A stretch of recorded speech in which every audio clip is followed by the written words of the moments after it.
Well. Hi guys, and I think today is the day. The DSLRs are completely dead right now. And why is that? Yeah, exactly 5 years passed since Canon released its first full-frame mirrorless camera, actually, and I'm a Canon user. But of course, today I'm talking about the newly released SONY A9III Mark III, and it actually marked an era, an epoch, where the mirrorless just took over the DSLRs completely and totally, in my opinion. And I think most of professional photographers, especially, the high-end, the top of the tops photographers, will soon switch from their old bricks, like, Canon 1Ds, Nikon's D355, 4th, and stuff, from these old DSLR bricks to mirrorless, and if not to the camera in question, which is Sony A9 Mark III, but to switching to the similar cameras that will definitely arrive after it. Because there's no way Canon and Nikon do not follow this trend of, going fully mirrorless. And Sony is the first, and later in this video I'll tell you why and what happened. And wow, the dogs are barking. Not sure you hear it. So the Canon did what nobody have done yet, but they did it. And if not, in real life, maybe guys try it and test it and it doesn't work out. But at least on paper, Sony finally did and overcome what previously prevented professional photographers from switching from DSLRs to mirrorless completely. Well, at least in some genres like photojournalism and wildlife and sports photography, there were serious problems that, prevented photographers, and they just made some of the top professionals still stay with the DSLRs. But now, as I've told you, the day has come, and today we discuss briefly these cameras, Sony A9 Mark III, but mostly we'll concentrate on these peculiarities that make this camera so great, and these features that actually bury the DSLRs right now, today. DSLR was a revolutionary technology after the rangefinders in the middle of the last century, the 20th century. And it endured almost to the first quarter of, 21st century. And most of the recent time, the DSLRs and mirrorless existed just alongside each other. So say at least from the the middle of 2000s or somewhere from 2010, Sony started rising up, and other brands as well. And so, but the DSLRs actually ruled the professional photography, and there were some reasons to that, of course, which we'll discuss later. But fighting and slightly going, DSLRs going down and mirrorless going up, and now finally this year, I believe this month, this day, the release of this Sony camera, it's just the point where actually the mirrorless cameras take over. And of course, I don't mean that DSLRs will never be used again by anyone any longer. No, of course, thousands and thousands of people will still use DSLRs.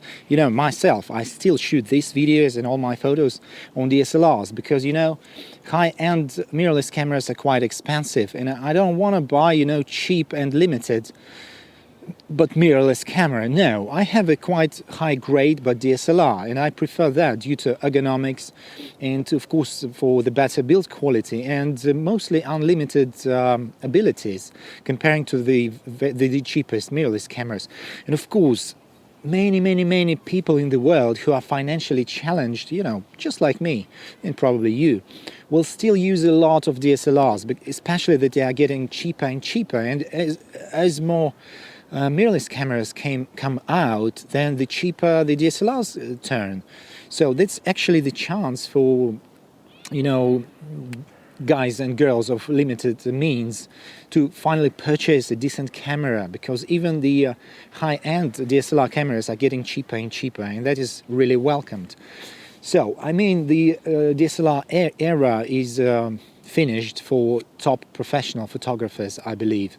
But for regular users, for amateurs like me and probably you, The DSLRs still exist, and they will stay here, you know, until the last DSLR dies out, which is gonna take a really long time, because these old DSLRs, especially my beloved Canons like 1Ds, 5Ds, they really last for decades.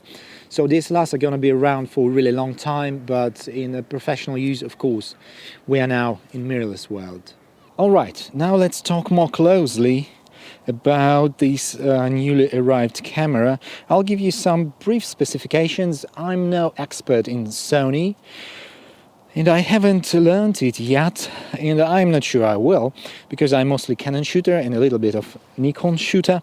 But all in all, we'll actually need to know some specifications, because it will give us more exact idea what happened and how it affected the specs, this newly arrived technology.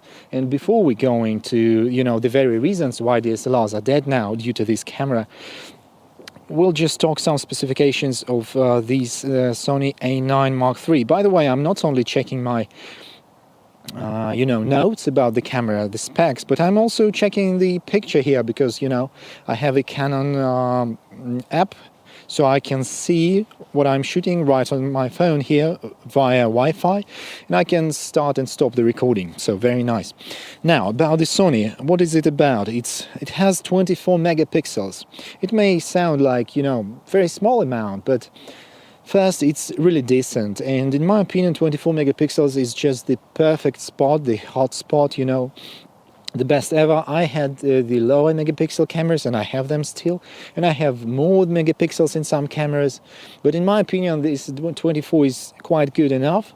You can crop a lot, and you still have the good dynamic range, good light gathering abilities, because, you know, the very high megapixel cameras, yeah, there are a lot of technologies right now, they're all good, and the noise reduction and stuff, but I've noticed that there's much more noise in very high megapixels cameras, and they are prone to micro shaking, so you gotta be you know, careful with the shutter speed and noise, and you got to be careful with the lens choices, because you really need to have very good and sharp lenses to resolve these high resolution. So in my opinion 24 is good enough, first, and second, this might be the limitation to this technology that kills DSLRs, but, you know, it's basically, I believe it limits this camera to 24 megapixels right now, but I'm absolutely sure that in future this feature will migrate to other cameras with higher megapixel count.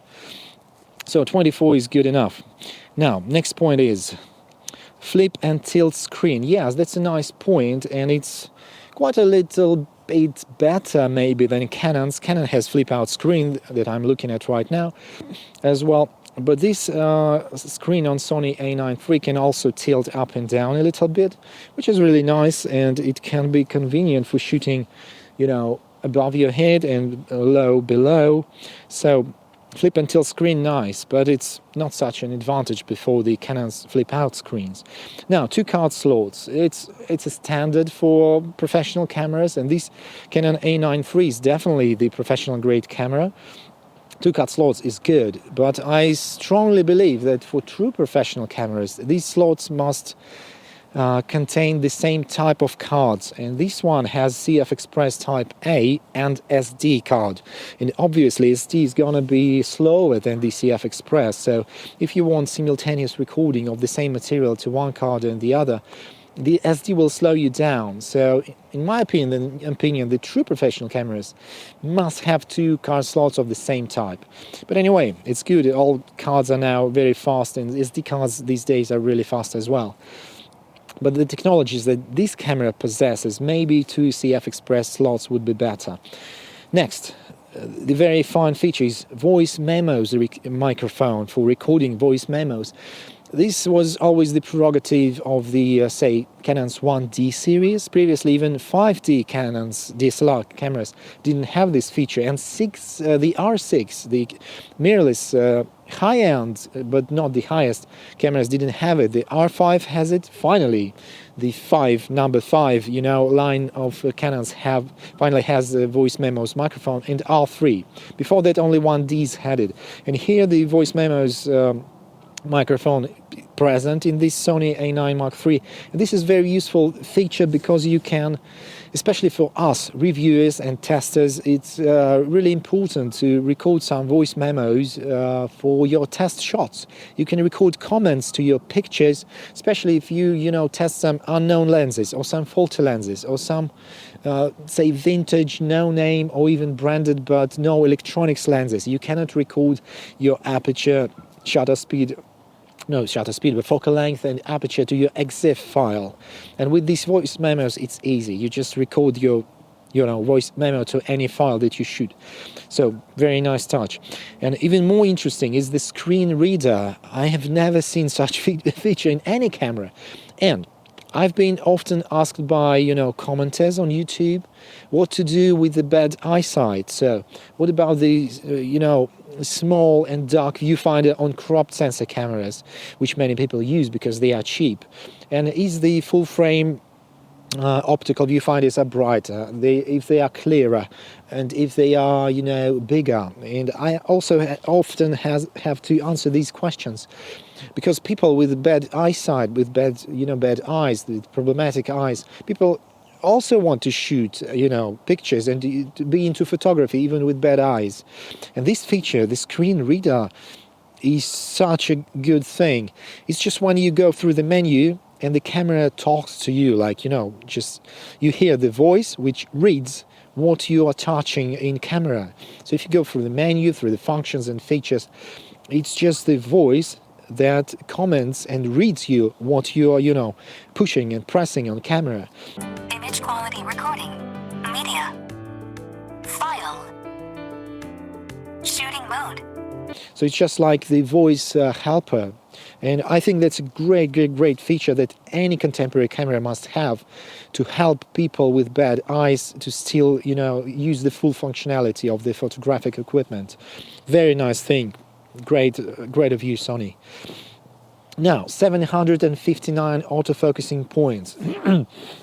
Well, actually doesn't make much sense in mirrorless cameras because, autofocus now these days actually covers almost the whole frame, the whole sensor, unlike the old DSLRs where you have limited amount of focusing points, mostly stacked in the middle of the frame. You couldn't autofocus on the outer parts of the frame, but now you can mostly focus at the whole area of the sensor. But now actually it has like these, they are not autofocusing points like in DSLRs. They are mostly, we would call them areas or regions, so the small squares. So you have 759 of them all over the sensor area, but not all over it actually. It covers about 95.6%.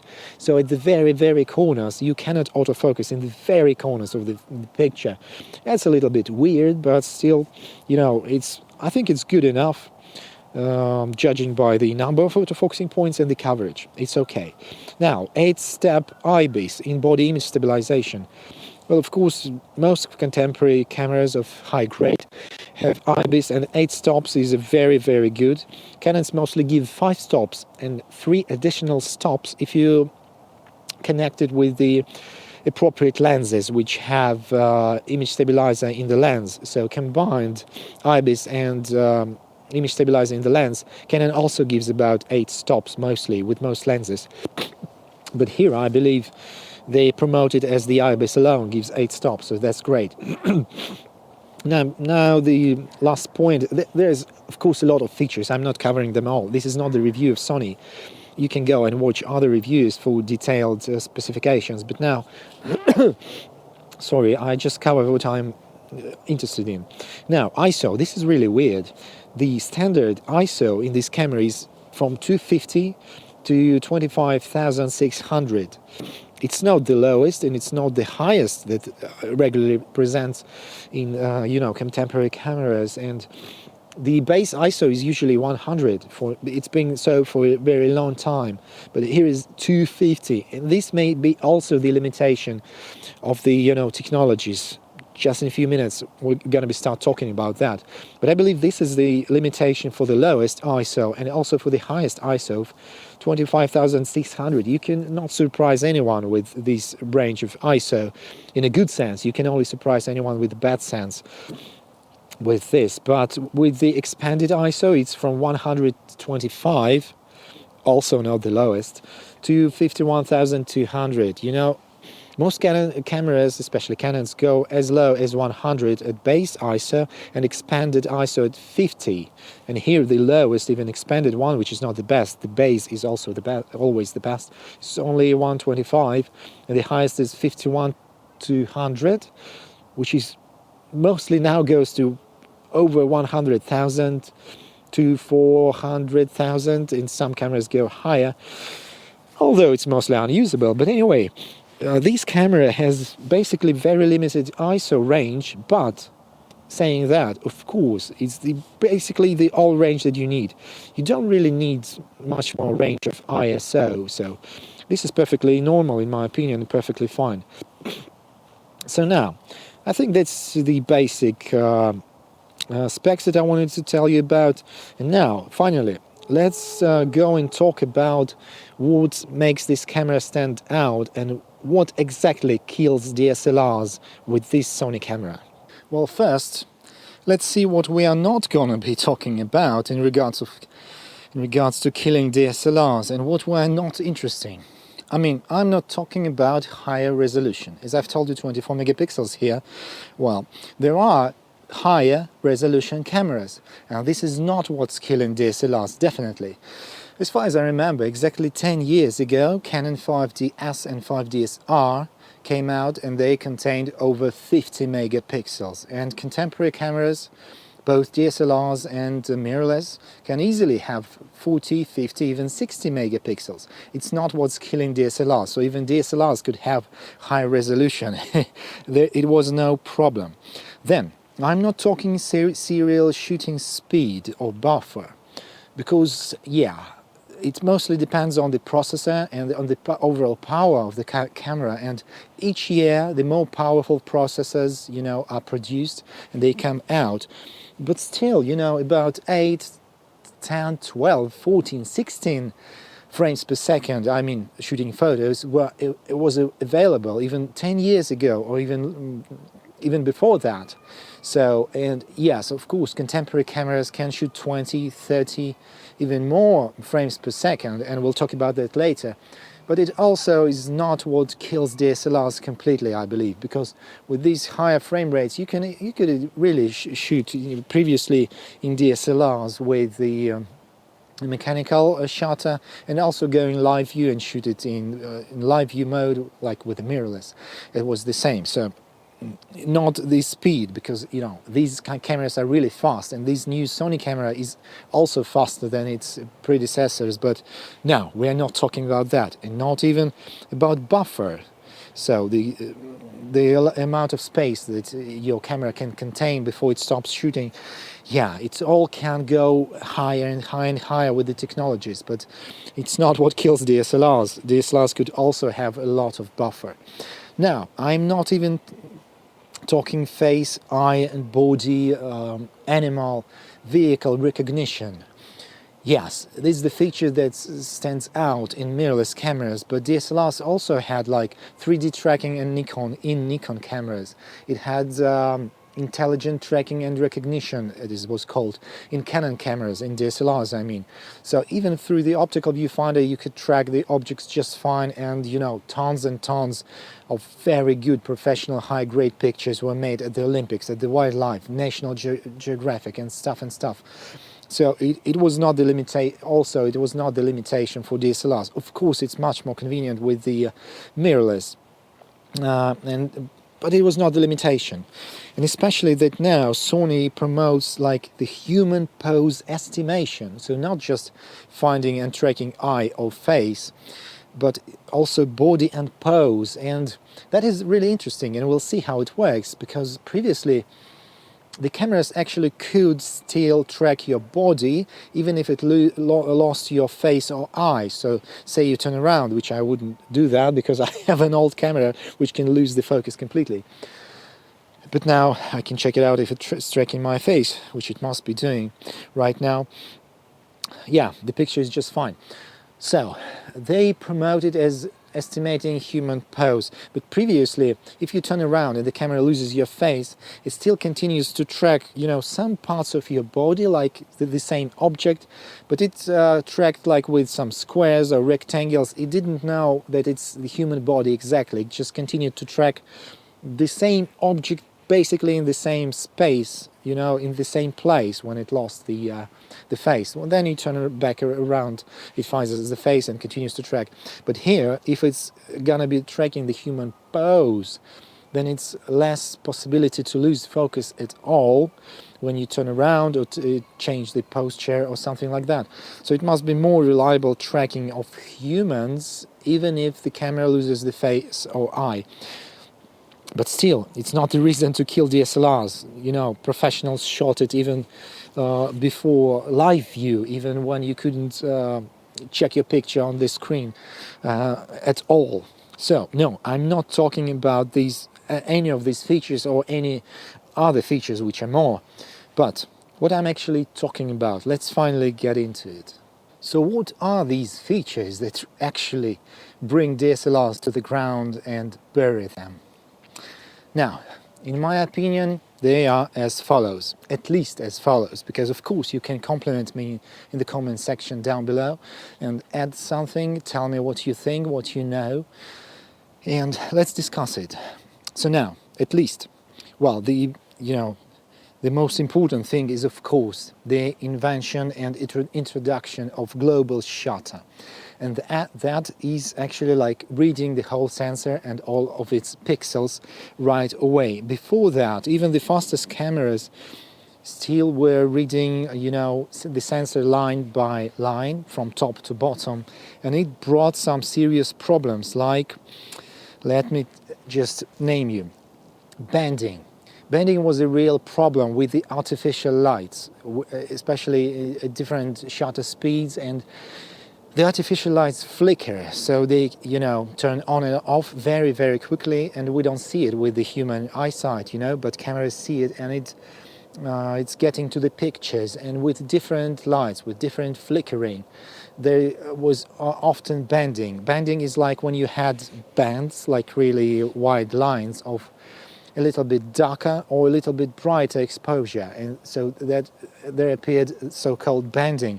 And there was a constant problem with the mirrorless because lights are flickering and there was not enough readout speed of the sensors, and DSLRs didn't have such a problem because as fast as the shutter speed goes, as fast as the blades of the shutter go down and up, the shutter closes and opens at 1/100th of a second, 1/2000th of a second.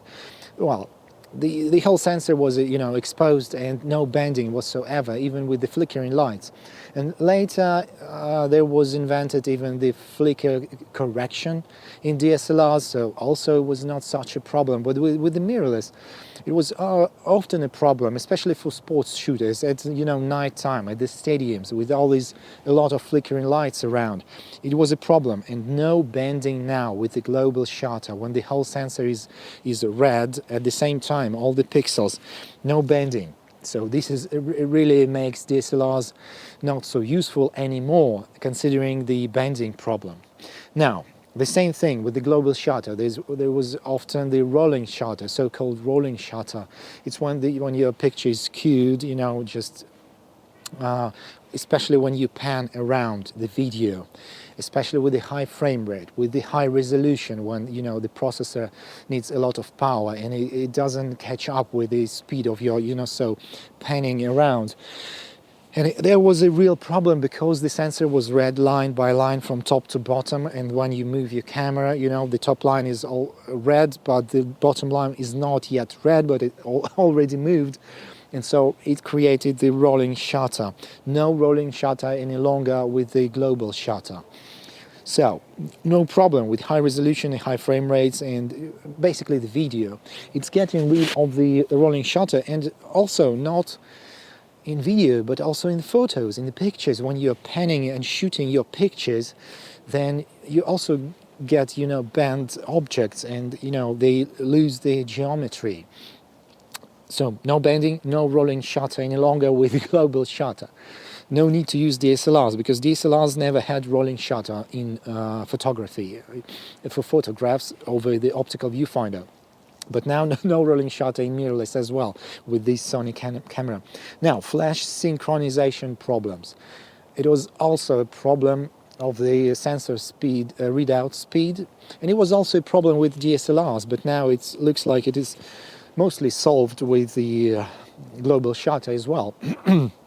So there was limitation to how fast can the camera synchronize with the flash. And now Sony claims, as far as I could understand, that you can shoot any shutter speed with the flash, And so no flash synchronization problems any longer as well with the global shutter. And now, so if you know anything else, just leave it in comments down below.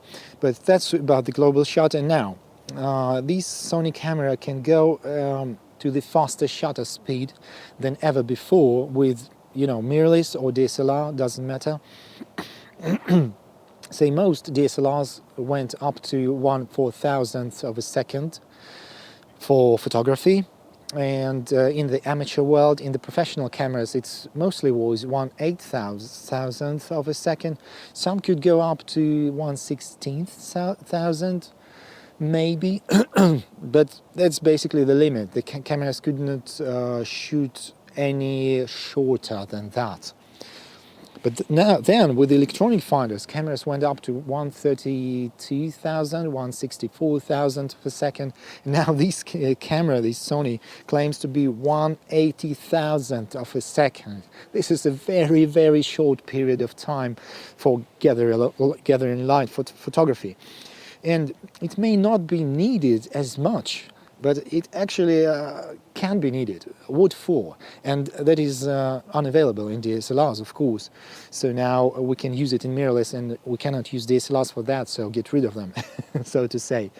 Well, there's let's say two applications for that. First, of course, to freeze the motion even more.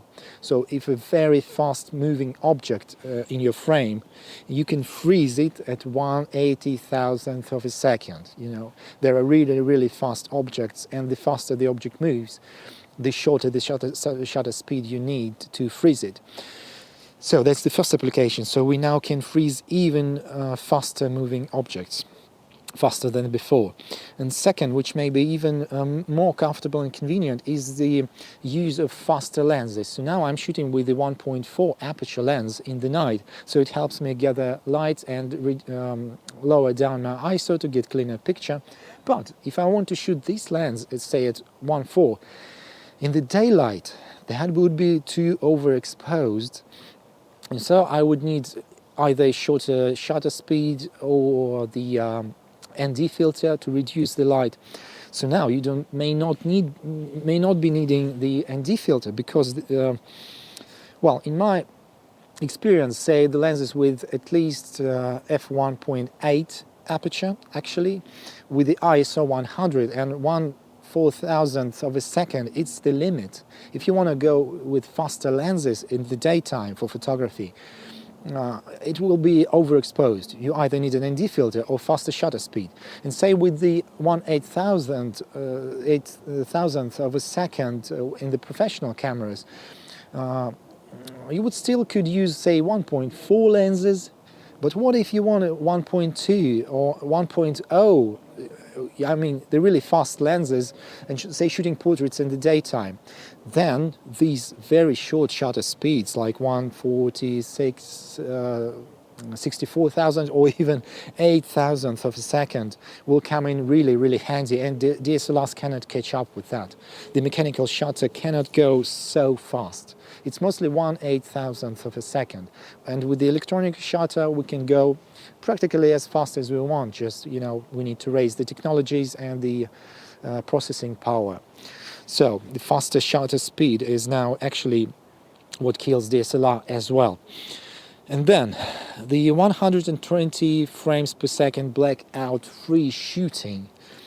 It's also an interesting point, because in DSLRs with the mirror flipping up and down, it can also go so fast, so far, because it's the physical motion of the mirror up and down.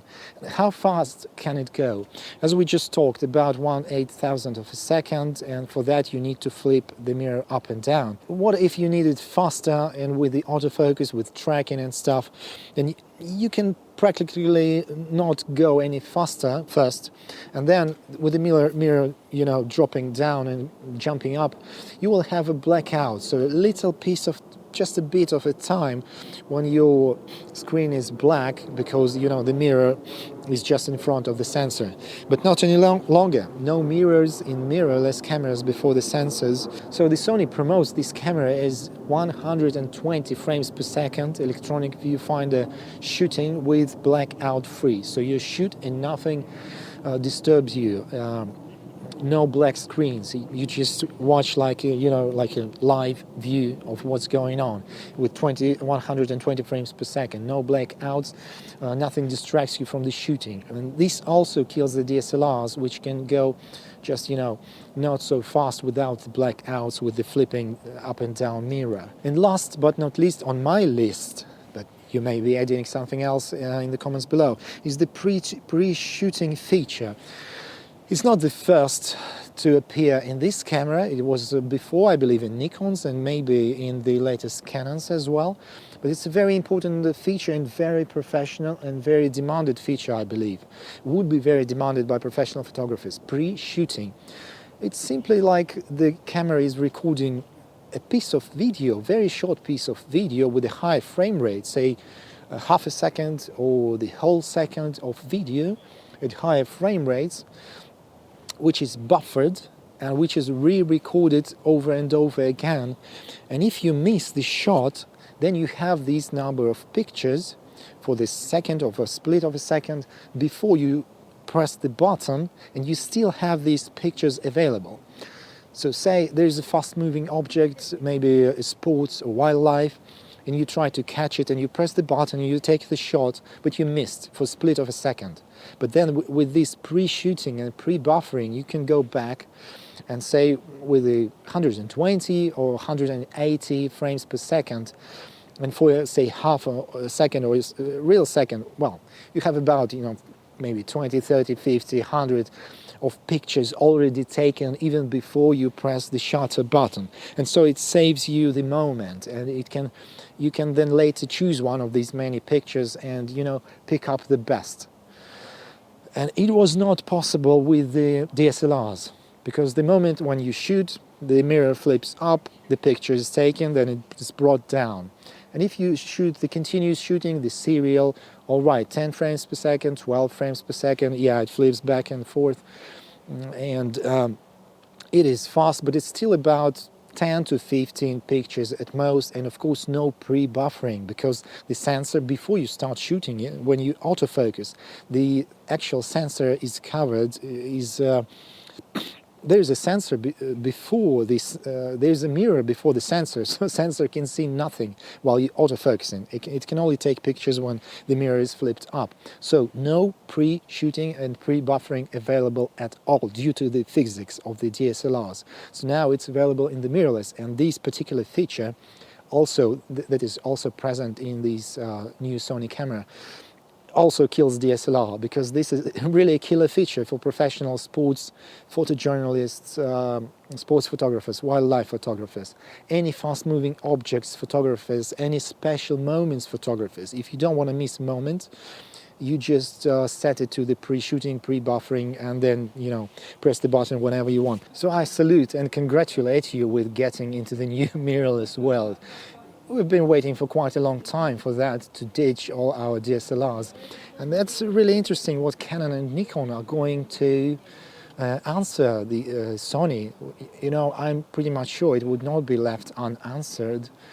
So that's going to be a new competition, new world, and this is a very, very interesting competition for us reviewers, amateurs, photographers, and all the those who like photography and videography. So welcome to the new world. These are basically all the points. There must be much more. I'm just freezing right now, so I started stuttering, so I'm really sorry, but I'm really frozen right now. So that's all I wanted to say. So these are the main points that kill DSLRs, and this Sony camera actually, I believe, killed the whole DSLR world. So now, Paul Kretz was with you here. Press like button, subscribe to this channel, and leave something in the comments below. And so, I'll see you in the other videos, in the next videos. Or maybe not. It's up to you.